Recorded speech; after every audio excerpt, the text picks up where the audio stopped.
এত খেলাধুলার ইচ্ছা, তারপরেও কারো কারো সংসার টেকে না, চলে যায় চলে যায়, একাকী নিঃসঙ্গ জীবন যাপন করতে হয়।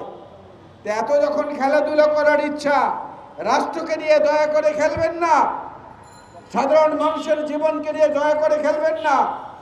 আজকে বাজারে গেলে মানুষ অস্থির হয়ে যায়, মানুষের ব্লাড প্রেশার বেড়ে যায়, হৃদরোগের যারা রোগী তারা বাজারে গেলে তারা অসুস্থ হয়ে পড়েন। প্রত্যেকটি জিনিসের দাম মানুষের নাগালের বাইরে চলে গেছে। মানুষ দুবেলা ঠিকমতো খাওয়ার জন্য যে প্রোটিন তার শরীরে দরকার, সেটা এখন সংগ্রহ করে খেতে পারে না। তার মধ্যেও বড় বড় কথা, তার মধ্যেও নিজেদের যা খুশি তাই করা। এই পরিকল্পনার মধ্য দিয়ে যে সরকার এগুচ্ছেন, তারা নিজেরাই নিজেদের জন্য যে গর্ত করেছেন, সেই গর্তে পড়ার লক্ষ্যেই তারা যাচ্ছেন।